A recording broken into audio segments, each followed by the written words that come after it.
जय हिंद एवरीवन। आज हम लोग क्लास 12 का चैप्टर नंबर 1 का शॉर्ट नोट्स बनाएंगे कि शॉर्ट नोट्स आखिर में बनाएंगे कैसे। शॉर्ट नोट्स का मतलब यही होता है कि आप लोगों ने जो 8-10 पेज का एक पेज पर एक चैप्टर पढ़ा है उस चीज को कैसे हम लोग एक पेज में करेंगे। ऐसे ही हम लोग बारी बारी से सभी चैप्टर को करते जाएंगे। तो चैप्टर नंबर 1 हम लोग पढ़ लिए, अब उसका क्या बनाएंगे, शॉर्ट नोट्स बनाएंगे। शॉर्ट नोट्स कैसे बनाए, शॉर्ट नोट्स यही होगा कि मान लो उसका कंज्यूम भाग की उस पूरी का हम लोग की संक्षिप्त में कैसे पढ़ ले। तो आइए देखते हैं। तो हम लोगों ने चैप्टर नंबर 1 में इन 6 चीजों के बारे में पढ़ा। विद्युत आवेश, कूलॉम का नियम, विद्युत क्षेत्र, द्विध्रुव आघूर्ण और बल आघूर्ण, इन 6 चीजों के बारे में हम पढ़े थे। अब इन 6 चीजों को बारी बारी से देखेंगे इनमें क्या क्या हम पढ़े थे। जिसे हम लोग विद्युत पढ़े थे, तो फर्स्ट नंबर आप लोग जब यहाँ लिखिए ऊपर short note chapter number 1, chapter number 1 का नाम भी लिख सकते हैं कि विद्युत आवेश तथा क्षेत्र, उसका नाम भी लिख सकते हैं। उसमें हम लोगों ने फर्स्ट नंबर क्या पढ़ा, विद्युत पढ़ा। अब विद्युत पढ़ा तो इसमें हम लोगों ने क्या, इसका डेफिनेशन देखा, परिभाषा। जब आपको परिभाषा नहीं आई है तो वहीं पर परिभाषा इसका लिख सकते हैं, परिभाषा लिख सकते हैं। और सेकंड में इसका क्या लिख सकते हैं, खोज, खोज किसने किया था। तो इससे रिलेटेड हमने 2 जानकारी लिया था, परिभाषा और खोज।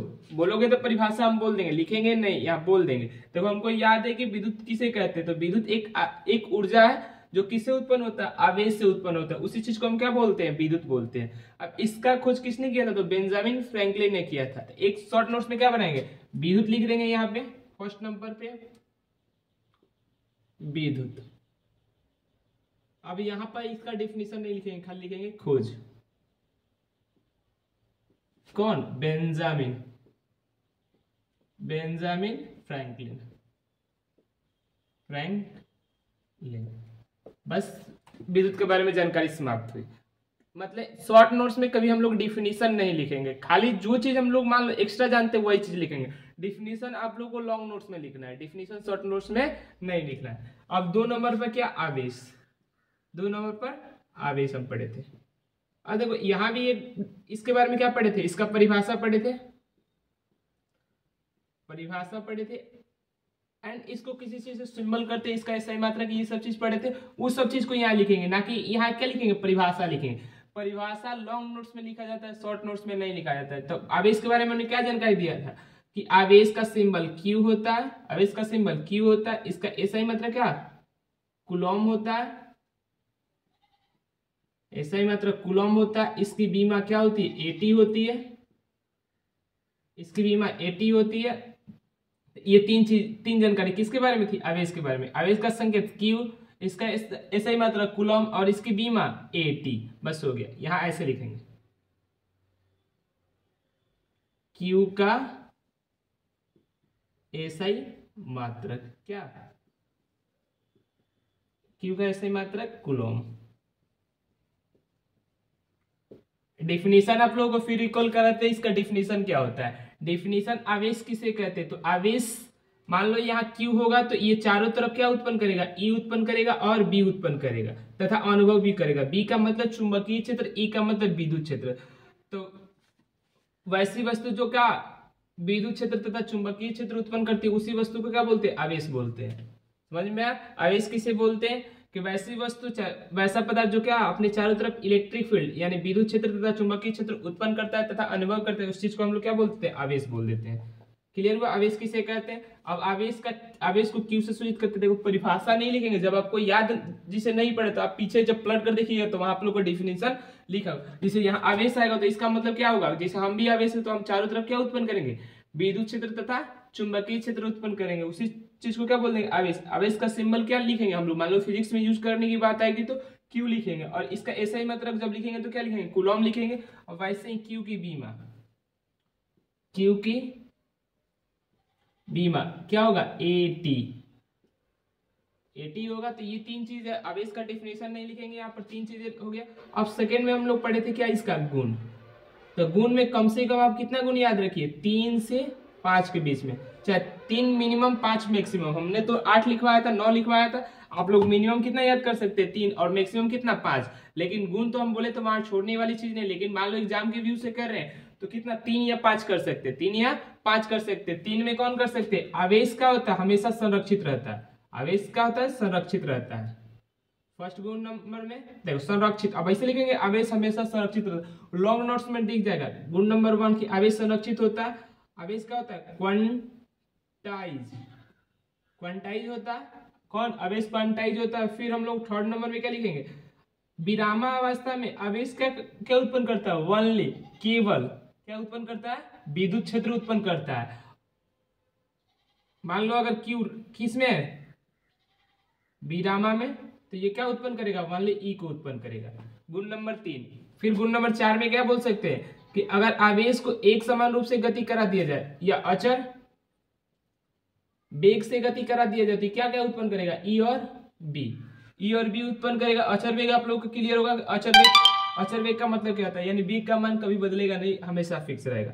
फिर 5 नंबर में गुण में क्या बोल सकते? क्यू अगर अचर ना होकर चर हो जाए, चर वेग हो जाए तो क्या उत्पन्न करेगा? ईएमडब्ल्यू, इलेक्ट्रोमैग्नेटिक वेव, ईएमडब्ल्यू उत्पन्न करेगा। तो ये 5 गुण याद कर सकते हैं। फिर से बोल देते हैं, आवेश हमेशा क्या होता है? संरक्षित होता है। इसका मतलब क्या होता है? आवेश को ना उत्पन्न किया जा सकता है, ना ही विनाश किया जा सकता है, केवल इसे एक रूप से दूसरे रूप में बदला जा सकता है। इसका मतलब ये होता है। फिर क्वांटाइज का मतलब आवेश हमेशा क्या होता है? क्वांटाइज, क्वांटाइज का मतलब अगर हम पे आवेश है तो हमेशा आवेश एक होगा, दो होगा, तीन होगा, चार होगा, पांच होगा, छह होगा, सात होगा, ऐसे होगा तो पूर्ण गुणज के रूप में होता है। तो इसी वर्ड को, इसी गुण को क्या बोलते हैं? क्वांटाइज बोलते हैं। फिर आवेश जब विरामा में होगा तो विद्युत क्षेत्र उत्पन्न करेगा। आवेश जब अचल वेग से चलेगा तो विद्युत क्षेत्र तथा चुंबकीय क्षेत्र दोनों उत्पन्न करेगा।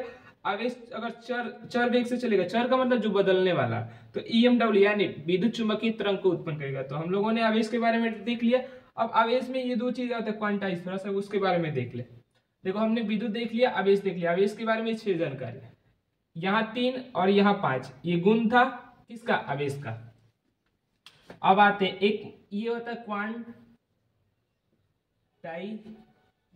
इसका मतलब ये आवेश के बारे में जानकारी देता है। ये आवेश के बारे में, किसी वस्तु पर आवेश के बारे में जानकारी देता है। ये बोलता है कि जो आवेश होगा किसी वस्तु पर किस फॉर्म में होगा? एनी फॉर्म में। एन का मान किससे बिलोंग करेगा? हम लोग ये जेड बोलते हैं पूर्णांक संख्या को, जेड बोलते हैं पूर्णांक। जो एन का मान होगा कहां से बिलोंग करेगा? जेड से बिलोंग करेगा।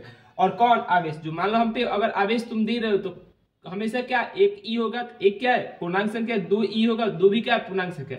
माइनस ई भी हो सकता है, -2e भी हो सकता है। तो ये सब चीज क्या है? आवेश के बारे में। कौन? ये क्वांटाइज का मतलब किसी वस्तु पर कितना आवेश होगा, कितना आवेश होगा उसकी जानकारी हम लोग आवेश के क्वांटमीकरण में देखते हैं। क्लियर हुआ? क्वांटाइज का मतलब देखो ये सब चीज लॉन्ग नोट्स में हम लिखवा दिए। अगर फिर भी आप लोगों को कुछ कंफ्यूजन तो लॉन्ग में देखिए, ये तो शॉर्ट चीज है तो यहाँ शॉर्ट में ही बताएंगे। क्वांटाइज का मतलब संरक्षित का मतलब भी बता दिए, विरामा का मतलब बता दिए, चर का मतलब। अब आते हैं हम लोग कूलॉम के नियम पे। एक इसमें और चीज आता है, चलो बिठाकर बताते हैं।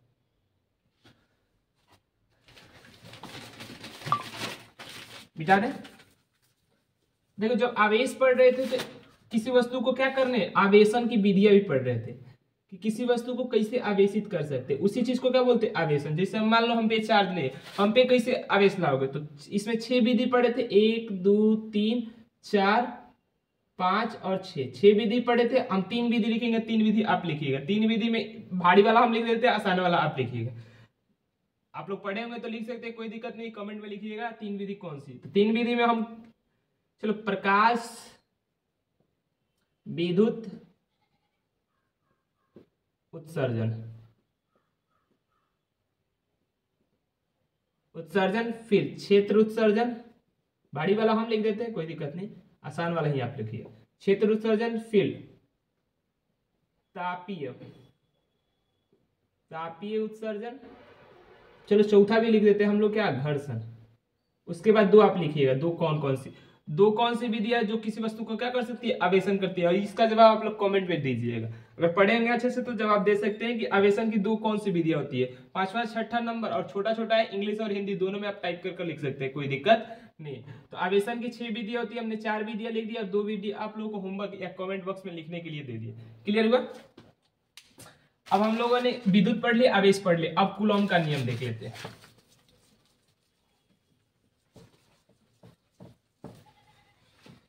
कूलॉम का नियम, तो कूलॉम का नियम यहाँ अब कितने नंबर? 3 नंबर।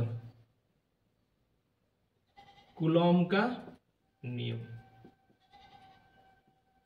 कूलॉम का नियम क्या बोलता है? मान लो यहाँ एक बिंदु है, इस पे एक आवेश Q1 है, यहाँ एक बिंदु, इस पे आवेश कितना है? Q2। इन दोनों के बीच की दूरी कितनी है? R है। तो इन दोनों आवेशों के बीच लगने वाले बल के बारे में जो बताते हैं वो विज्ञानी का नाम क्या है? कूलॉम है। तो क्या बताए? इन दोनों आवेश के बीच अगर मान लो, अब देखो आप लोग तो जानते हैं, अगर पढ़े होंगे तो प्लस प्लस के बीच प्रतिकर्षण और माइनस प्लस के बीच आकर्षण होता है।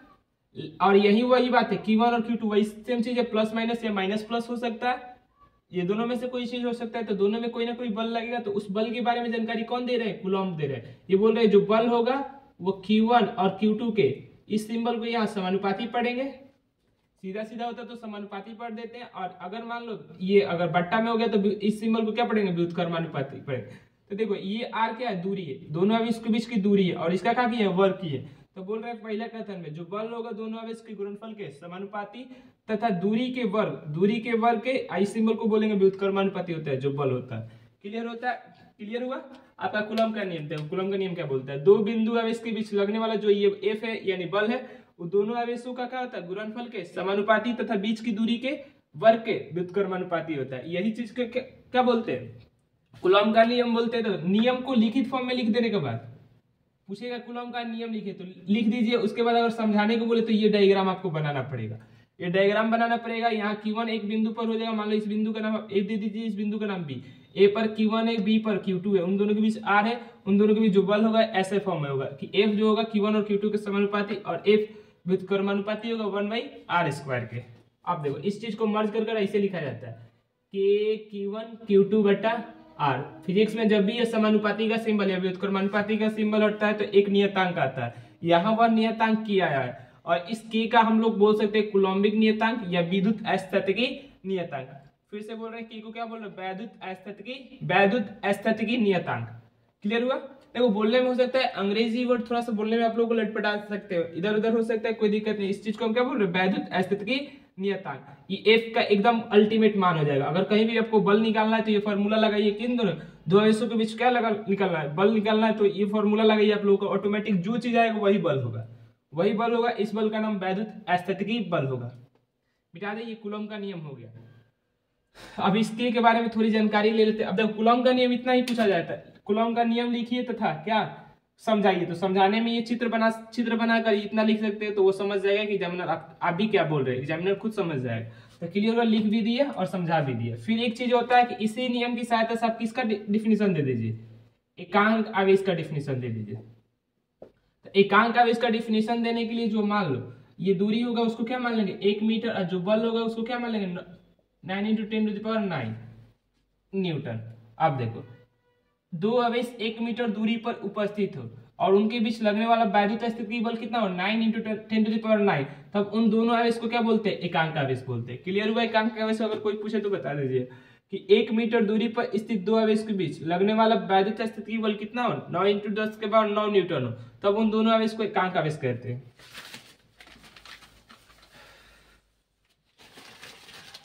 कूलॉम का नियम हो गया। कूलॉम का नियम में हमने 3 जानकारी दिया। एक कूलॉम का नियम बताया लिखित फॉर्म में। लिखित फॉर्म में कैसे बोल सकते हैं? दो बिंदु आवेश के बीच लगने वाला बल दोनों आवेश के गुणनफल के समानुपाती तथा बीच की दूरी के वर्ग के व्युत्क्रमानुपाती होता है। फिर हमने समझा दिया, फिर इसकी सहायता से किसको डिफिनेशन दिया? एकांक आवेश की। अब देखो, अब इसमें एक चीज आया था इसके का नाम बार बार छिप के बोले थे, क्या होता है? वैद्युत स्थैतिक नियतांक।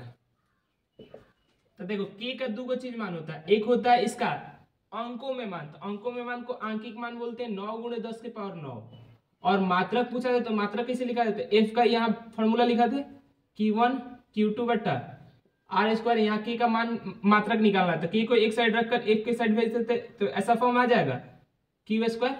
तो F का मात्रक आप लोगों को मालूम है न्यूटन होता है, R का मात्रक मीटर होता है, और Q का मात्रक अभी तुरंत बढ़ता है कूलम होता है। तो कूलम का क्या करना था? स्क्वायर। यही क्या हो जाएगा? K का मात्रक। तो K का मात्रक न्यूटन मीटर स्क्वायर प्रति कूलम। अब देखो ये क्या हुआ? K का अंकों में मान, K यानी विद्युत स्थितिकी नियतांक का अंकों में मान ये होता है। फिर आता है अचर पद में मान।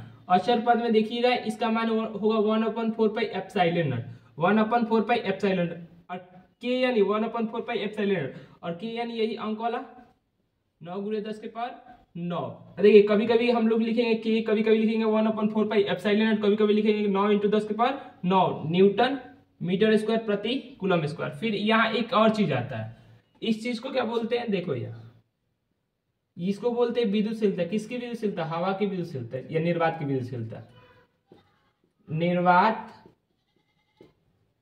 की विद्युत, जैसे देखो कभी कभी कोई जन्म लेता है तो उसका नामकरण किया जाता है, तो वैसे ही फिजिक्स में कुछ जन्म लेता है तो उसका नामकरण किया जाता है। जैसे मान लो समानुपाती का सिंबल हटा है तो यहाँ किया है, तो उसका नाम वैज्ञानिकों ने क्या रख दिया, वैद्युत अस्थितिकी बल, और उसका दो चीज बोल दिया कि उसका अंकों में मान होगा 9 × 10⁻9 और अचर पद में मान कितना होगा 1/4πε0, ये होगा अचर पद में। तो तीनों तो सेम चीज है, इसको इसके इक्वल ये बोलो या इसके इक्वल ये बोलो, जैसा जहां यूज होगा वैसा कर लेंगे लो। फिर इसमें एक ये वर्ड आया तो इसका भी नाम उन्होंने बोल दिया कि ये निर्वात की विद्युतशीलता है। तो सर निर्वात की विद्युतशीलता का मतलब क्या होता है, तो निर्वात की विद्युतशीलता ये कुछ नहीं है, ये एक प्रकार का मान है, ये एक प्रकार का मान है। अंकों में 1 2 3 4 5 6 7 कुछ भी हो सकता है। तो इसका मान निर्धारित किया, किसका, निर्वात की विद्युतशीलता का मान वैज्ञानिकों ने निर्धारित किया, कितना होता है, एप्सिलॉन नॉट का मान 1 होता है। सॉरी, एप्सिलॉन नॉट का मान 1 नहीं होता है, गलती बोल दी। इसका मान निर्धारित किया कितना होता है 8.85 × 10⁻⁻12। अब इसका मात्रक निकालने के लिए वही वाला सेम चीज इधर उधर करेंगे, तो अच्छा इसको पलट देंगे, इसको सॉरी यहाँ कूलम स्क्वायर होगा, कूलम स्क्वायर होगा, तो कूलम स्क्वायर प्रति न्यूटन मीटर स्क्वायर। अब पूछा जाएगा, देखो ये एक प्रकार का मान है, इसका नाम क्या है, निर्वात की विद्युतशीलता। इसका मान कितना है 8.85 × 10⁻⁻12 कूलम स्क्वायर प्रति न्यूटन मीटर स्क्वायर। क्लियर हुआ कि आखिर में ये एप्सिलॉन नॉट किसका नाम है, आखिर में ये है क्या, तो क्या बोलेंगे, निर्वात की विद्युतशीलता एप्सिलॉन नॉट है, इसका मान होता है 8.85 × 10⁻⁻12 कूलम प्रति न्यूटन मीटर स्क्वायर। क्लियर हो, मिटा दे। अब देखो दो सिंबल के साथ आप लोगों में कभी कभी बुक में दिया होगा। अभी कूलम का नियम में हम 4-5 जानकारी ले रहे हैं कि आखिर में उसमें एक एक वर्ड आने वाला चीज क्या क्या है। देखो कभी कभी ऐसा फॉर्म में आता है, कभी कभी ऐसा फॉर्म में आता है, कभी कभी ऐसा फॉर्म में आता है। तो अभी आप लोगों ने जाना कि इस चीज को क्या बोलते हैं, निर्वात की विद्युतशीलता। निर्वात की, जब मान लो नीचे ओ लगा होगा तो उसको क्या बोलो, निर्वात की विद्युतशीलता या हवा की बोल सकते हैं, विद्युतशीलता। लेकिन अगर देखो इस वर्ड को यहाँ ई की आकृति को बोल रहे तो इसको एप्सिलॉन बोलते हैं। क्या बोलते हैं, एप्सिलॉन बोलते हैं। इस पूरे को बोलते हैं एप्सिलॉन नॉट। और किस चीज का सिंबल है, तो निर्वात की विद्युतशीलता का सिंबल एप्सिलॉन नॉट होता है। फिर एप्सिलॉन के नीचे क्या एम आ जाता है, ये एम आ जाता है तो ये बोलते हैं माध्यम, माध्यम की विद्युतशीलता, विद्युत।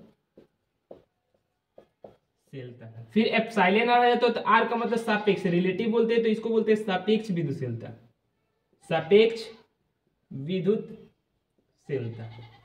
अब देखो इसका जानकारी आप लोगों को अभी तुरंत दी। इसका मान कितना, इसका मान निर्धारित किया गया है, इसका मान होता है 8.85 × 10⁻⁻12 कूलम स्क्वायर प्रति न्यूटन मीटर स्क्वायर। इसकी जानकारी यहाँ दे दी इतना।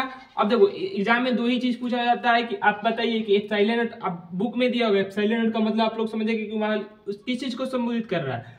तो निर्वात की विद्युतशीलता का इसका मान कितना होता है 8.85 × 10⁻⁻12 कूलम प्रति न्यूटन मीटर स्क्वायर। अब इसकी सहायता से आप लोग बीमा निकाल सकते हैं।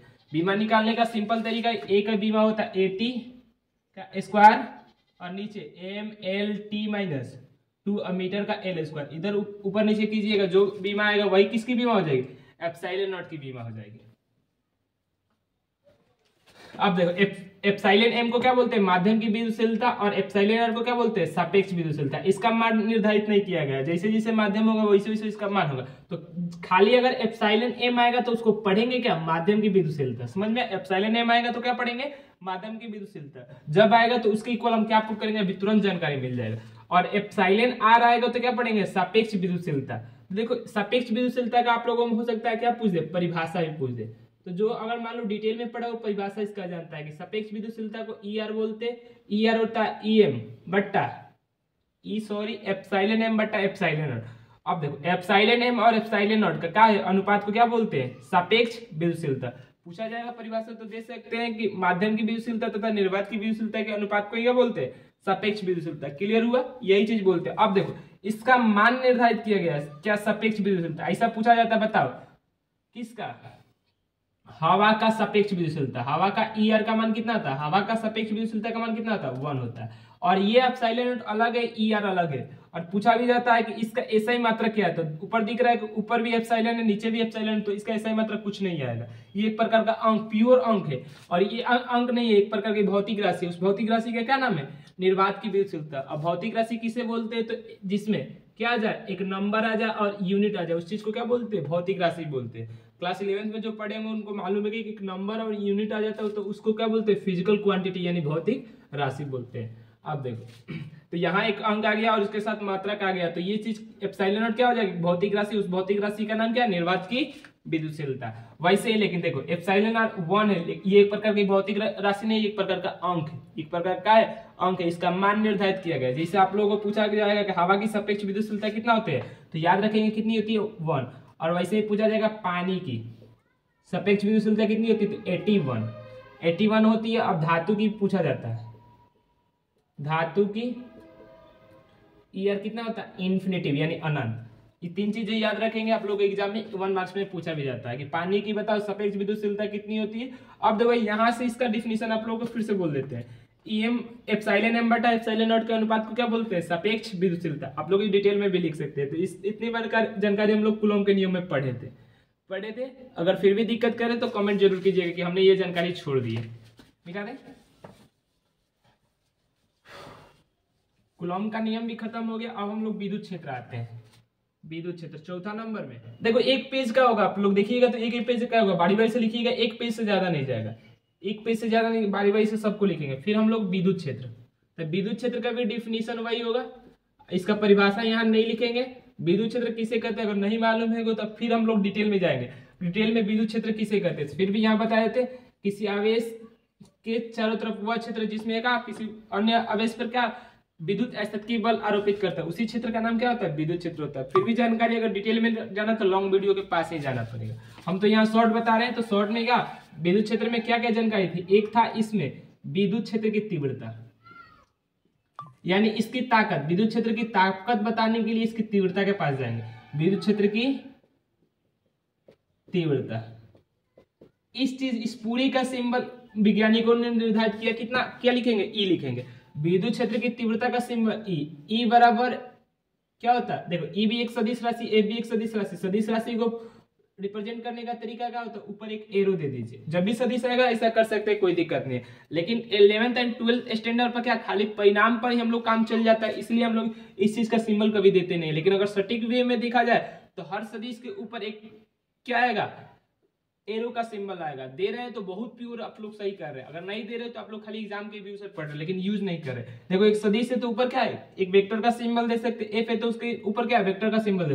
लेकिन आवेश क्या है? एक अदिश। ऐसे भी याद कर सकते हैं सदिश और अदिश। यहाँ देखो आने वाला ई सदिश है, एफ सदिश है, लेकिन क्यू सदिश नहीं है, क्यू सदिश नहीं है। तो इसी चीज को क्या बोलते हैं? देखो यहाँ से इसका डिफिनेशन, किसका? विद्युत क्षेत्र की तीव्रता का डिफिनेशन। इस चीज को परीक्षण आवेश बोलते हैं। परीक्षण आवेश पर लगने वाले बल को ही क्या बोलते हैं? विद्युत क्षेत्र की तीव्रता। फिर से सुनिए, और इसका फॉर्मूला, विद्युत क्षेत्र की तीव्रता जब निकालना है तो बल चाहिए और क्यू नॉट का मान चाहिए। क्यू नॉट का मान देखो इलेक्ट्रॉन भी हो सकता है, प्रोटॉन भी हो सकता है, कुछ भी हो सकता है, ऐसा कोई बात नहीं उसका मान निर्धारित किया गया है। उसका मान कुछ भी हो सकता है कि मान लो एक इलेक्ट्रॉन पर लगने वाला बल, इलेक्ट्रॉन पर लगने, मान लो ये विद्युत क्षेत्र है, एक इलेक्ट्रॉन है, यहाँ आवेश कितना है? मान लेते हैं कोई आवेश, मान लो एक प्रोटॉन है, इन दोनों के बीच आवेश लग रहा है तो इसी को एकांक आवेश बोल सकते हैं, परीक्षण आवेश बोल सकते हैं। परीक्षण के लिए आप उसका मान बाद में क्या कर देंगे? हटा देंगे। लेकिन यहाँ न्यूमेरिकल व्यू से हुआ ये हम लोग, लेकिन न्यूमेरिकल तो आता नहीं है। यहाँ हम लोग का डिफिनेशन विद्युत क्षेत्र की तीव्रता का डिफिनेशन कैसे बोल सकते हैं? परीक्षण आवेश पर लगने वाले बल को, एक का मतलब बल को ही क्या बोलते हैं? विद्युत क्षेत्र की तीव्रता। मिटा दे। अब डायरेक्ट यहाँ परिभाषा इसका हो गया, इसका symbol E vector A vector बटा क्यू नॉट, इसका सूत्र होता है। फिर यहाँ इसका एसआई मात्रक, ई का एसआई मात्रक, जब चैप्टर नंबर 2 भी पढ़ लीजिएगा तो वहां इसका एसआई मात्रक एक और मिलेगा, दोनों लिख देते हैं, न्यूटन प्रति कूलम और वोल्ट प्रति मीटर, इसका एसआई मात्रक होता है। और आप लोगों के लिए क्या होमवर्क रहेगा? ई का बीमा, ई का बीमा निकालकर आप लोग इस नंबर पे मैसेज करिएगा 9693 13 65 एंड 39, इस नंबर पर मैसेज कीजिएगा कि ई का बीमा निकाले और इस नंबर पर मैसेज कीजिए कि ई की बीमा का होती है। बीमा नहीं निकालने आता है तो आप लोगों का एक स्पेशल वीडियो आप लोगों को बीमा के लिए मिल जाए, लेकिन कमेंट कीजिएगा तभी बनाएंगे ई की बीमा। फिर इसमें और जानकारी ई हो गया, और अब बोल दिए ई यहाँ वेक्टर सिंबल से सूचित कर दिए, तो ई एक प्रकार की क्या है, सदिश राशि है। ये 3 जानकारी हो गई, और कुछ जानकारी शायद नहीं बची है, कुछ जानकारी यही 3 चीज एग्जाम में पूछा, परिभाषा, सूत्र। अब मान लो इसका अगर डिफिनेशन ऐसे भी बना सकते हो, विद्युत क्षेत्र यहाँ क्या है, आवेश, यहाँ पर एक परीक्षण आवेश है, तो परीक्षण आवेश पर जो ये बल लग रहा है उसी चीज को क्या बोलते हैं, विद्युत क्षेत्र की तीव्रता बोलते हैं। मिटा दे, विद्युत क्षेत्र हो गया, विद्युत क्षेत्र की तीव्रता हो गया। अब विद्युत बल रेखाएं होती है, विद्युत बल रेखाएं, तो विद्युत बल रेखाएं नहीं बता रहे इस शॉर्ट नोट्स में, विद्युत बल रेखाएं नहीं बता रहे क्योंकि ये सब चीज थ्योरेटिकल है। विद्युत बल रेखाएं किसे कहते हैं, और विद्युत बल रेखाएं के गुण आप लोग पढ़िएगा, विद्युत बल रेखाएं के बहुत सारा गुण हमने लिखवाया है, वहां अगर दिक्कत करे तो बताइएगा। विद्युत बल रेखाएं क्योंकि थ्योरेटिकल चीज है, और इसमें विस्तृत देना कोई जरूरी नहीं है कि मान लो बार बार लिखे तो इस शॉर्ट नोट्स का लॉन्ग नोट्स में बदल जाएगा। तो हम विद्युत बल रेखा को यहाँ हटा रहे हैं। और विद्युत द्विध्रुव, अब आते हैं विद्युत द्विध्रुव पर। पांचवा हम लोग कौन है, विद्युत द्विध्रुव। विद्युत द्विध्रुव में हमने 5 जानकारी पढ़ा था। एक तो पढ़ा था विद्युत द्विध्रुव किसे कहते हैं, तो फिर से देखिए यही इसका क्या पहला तो नंबर इसका परिभाषा कि विद्युत द्विध्रुव में परिभाषा क्या होता है। तो परिभाषा में हमने बोला था समान, मान लो यहाँ प्लस आवेश और यहाँ माइनस आवेश यानी ऋण आवेश को कुछ दूरी पर रख देते हैं। मान लेते हैं इसका सेंटर पॉइंट कितना है, O है, और यहाँ इन दोनों के बीच की दूरी कितनी है, 2L है। अब देखो Q और Q का परिणाम कितना है, 1 1 है, लेकिन इन दोनों की प्रकृति कैसी है, विपरीत है। तो ऐसा भी बोल सकते हैं समान परिणाम के इस चीज को धनावेश बोलते हैं, इस चीज को ऋण आवेश बोलते हैं। धनावेश तथा ऋण आवेश को कुछ दूरी पर रख देने से जो चीज बनता है उसी चीज का नाम क्या, विद्युत द्विध्रुव होता है। फिर से सुनिए, अब देखो परिभाषा हम नहीं लिखे, बता तो दे रहे हैं लेकिन लिखेंगे नहीं, क्योंकि शॉर्ट आप लोगों को भी यही सजेशन रहेगा, परिभाषा शॉर्ट नोट्स में लिखिए ही मत। लॉन्ग नोट्स में परिभाषा लिखिएगा, लेकिन परिभाषा का छोड़कर जितनी जानकारी होती है वो चीज कहाँ चला जाएगा, शॉर्ट नोट्स में चला जाएगा, लेकिन परिभाषा आपको लॉन्ग नोट्स में होगा। क्लियर हुआ। तो देखो अगर मान लो विद्युत द्विध्रुव बनाना होता है तो क्या, एक बिंदु पर धनावेश रख देंगे, दूसरी बिंदु पर ऋण आवेश रख देंगे, और इन दोनों के बीच की दूरी कितना मान लेंगे, 2L। यही चीज जो बनेगा उसी चीज का नाम क्या होता है, विद्युत द्विध्रुव। आप देखो इस चीज में एक चीज और पढ़े थे, द्विध्रुव आघूर्ण। द्विध्रुव आघूर्ण पढ़े थे। द्विध्रुव आघूर्ण में क्या, मान लो ये इन दोनों के बीच की दूरी और एक आवेश का परिणाम, इन दोनों के बीच की दूरी और एक आवेश के परिणाम को क्या बोलते हैं, द्विध्रुव आघूर्ण। तो बार बार क्या हम द्विध्रुव आघूर्ण लिखेंगे, नहीं, इसका सिंबल वैज्ञानिक ने बना दिया P, और P एक प्रकार का सदिश राशि है, तो P के ऊपर हमने तीर का सिंबल लगा दिया। तो P वेक्टर इक्वल टू क्या बोल दिए इन्होंने, दोनों आवेश के बीच की दूरी और आवेश के गुणनफल को क्या बोलते हैं, द्विध्रुव आघूर्ण बोलते हैं। यहाँ से इसका डेफिनेशन भी क्लियर हुआ, इसका सूत्र से ही इसका डेफिनेशन बना दिए कि विद्युत द्विध्रुव के बीच की दूरी, विद्युत द्विध्रुव के बीच की दूरी तथा एक आवेश के परिणाम के गुणनफल को क्या बोलते हैं, द्विध्रुव आघूर्ण बोलते हैं। द्विध्रुव आघूर्ण का सिंबल कितना होता है, P होता है, P के ऊपर एक प्रकार का यह सदिश है, तो ऊपर हमने वेक्टर का सिंबल लगा दिया। अब इसका पूछा जाता है एसआई मात्रक, P का एसआई मात्रक, एसआई मात्रक। अब देखते हैं लंबाई का कूलम होता है और आवेश का लंबाई का मीटर होता है और आवेश का कूलम होता है, तो कूलम मीटर क्या हुआ, इसका एसआई मात्रक होगा। और बीमा भी वही हो जाएगा, ATL, ये इसकी क्या है, बीमा है। समझ में आई, 3 चीजें बार कर देखो, विद्युत द्विध्रुव में विद्युत द्विध्रुव पढ़ लिए, फिर इसमें द्विध्रुव एक आघूर्ण पढ़ लिए। द्विध्रुव आघूर्ण का मतलब इन दोनों के बीच की दूरी और एक आवेश के परिणाम के गुणनफल को क्या बोलते हैं, द्विध्रुव आघूर्ण पर बोलते हैं। अब इसमें क्या, इसका एसआई मात्रक कूलम, सेंटीमीटर नहीं, कूलम मीटर है, कूलम मीटर, और इसकी बीमा ATL होती है। मिटा दे।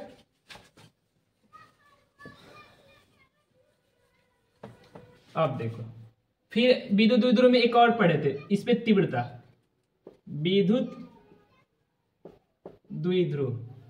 अब इसकी 3 बिंदु पर तीव्रता पढ़े थे। फर्स्ट बिंदु अक्षीय बिंदु पर, अक्षीय स्थिति या बिंदु पे तीव्रता पढ़े थे, उसका मान कितना आया था, अक्षीय स्थिति को हम लोग E, अब तीव्रता को भी तो E बोलते हैं और अक्षीय को एक्सिस बोलते हैं, तो E से अक्षीय बिंदु पर तीव्रता कितना आया था, 2kp बट्टा नीचे RQ होता है। इसमें नीचे RQ होता है, याद रखिएगा, नीचे कितना होता है, RQ होता है। अक्षीय बिंदु पर तीव्रता 2kp बट्टा RQ। फिर एक आया था निरक्षीय स्थिति पे, निरक्षीय स्थिति पर चाहे निरक्षीय बिंदु भी बोल सकते हैं, उसको E परपेंडिकुलर बोला जाता है, उसपे कितना आता है, 2 नहीं आया था, उसमें kp बट्टा RQ आया था। केपी बटा आर क्यू होता है, मान याद रख सकते हैं 2kp/r क्यू। क्या अक्षीय बिंदु पर तीव्रता होता है, निरक्षीय स्थिति पर तीव्रता कितना, kp/r क्यू। फिर एक जनरल व्यापक बिंदु पर, किसके बोल रहे हैं, विद्युत द्विध्रुव के अक्षीय बिंदु, विद्युत द्विध्रुव के निरक्षीय बिंदु, विद्युत द्विध्रुव के व्यापक बिंदु, यानी किसी भी बिंदु व्यापक बिंदु पर जी भी लिख सकते हैं, ई और जी। इस पे आया था kp/r क्यू और √3 cos² θ+1। ये आया था किसी भी बिंदु पर क्या, तीव्रता, किसी भी बिंदु पर तीव्रता। इन तीनों का सूत्र याद रखिएगा, जनरली पूछा, सूत्र भी पूछ देता है, लेकिन ये तो 5 नंबर का चीज है। तो व्यंजक अगर आप लोग को याद, व्यंजक निकालने नहीं आता तो देखिएगा वीडियो, आप लोग को समझ में आएगा व्यंजक कैसे निकाला जाता है। और वो वीडियो देखिएगा, आप लोग को समझ में आ जाएगा कि इन तीनों का व्यंजक, यानी अक्षीय बिंदु पर तीव्रता कैसे ज्ञात करें, निरक्षीय स्थिति पर तीव्रता कैसे ज्ञात करें, फिर व्यापक बिंदु पर तीव्रता कैसे ज्ञात करें, फिर मिटा देते हैं। अब ये हम लोग का विद्युत द्विध्रुव भी खत्म हुआ।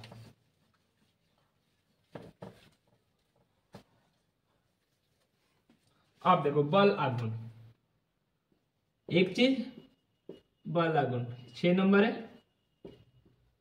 बल आघूर्ण देखो, बल आघूर्ण की जगह बल आघूर्ण नहीं लिखते, एक सिंबल टाउ लिखते हैं। इस जेड का सिंबल के जैसा है, इसको क्या बोलते हैं, टाउ बोलते हैं। टाउ बराबर क्या होता है, बल गुणे अभिलंब दूरी, अभिलंब दूरी। तो हम लोग 12th में क्या पढ़े थे, 12th में पढ़े थे एक समरूप विद्युत क्षेत्र होगा, उसमें अगर द्विध्रुव को घुमाने में जो, मतलब द्विध्रुव पर क्या ज्ञात करना था, बल आघूर्ण। तो मान लो समरूप विद्युत क्षेत्र में विद्युत द्विध्रुव पर बल आघूर्ण, विद्युत द्विध्रुव, समरूप विद्युत क्षेत्र में विद्युत द्विध्रुव पर बल आघूर्ण यानी टाउ।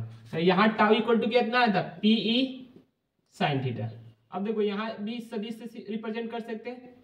अब ये भी तो यहाँ है तो परिणाम लिखे, अगर सदिश में तो ऐसा लिखना पड़ेगा, Z vector P vector cross E vector, ऐसा लिखना पड़ जाएगा अगर। लेकिन यहाँ ही परिणाम को सूचित कर रहा है, साइन थीटा ले लिए इन दोनों का कोण जो भी होता है, लेकिन यहाँ दोनों क्या सदिश है, P सदिश और E सदिश, और ये भी क्या एक प्रकार का सदिश है, कौन, बल आघूर्ण। अब कोई पूछेगा बल आघूर्ण का मतलब क्या आता है, तो एक प्रकार का ये बल होता है जो क्या दिखाता है, घूर्णन प्रभाव। घूर्णन का मतलब जो डांस करता है उसी गति को घूर्णन गति बोलते हैं। तो बल आघूर्ण का मतलब समझ में, और ये भी चीज क्लियर हुआ। तो हम लोग का चैप्टर नंबर 1 संभवतः पूरा का पूरा हम लोग एबीसी बुक का चैप्टर नंबर 1 में आने वाले सारे कंसेप्टों को पढ़ लिया। एक सतत आवेश आता है जिसे रेखीय आवेश घनत्व, वो भी बता देते हैं, वही बता देते हैं। चलो 7 नंबर में आवेश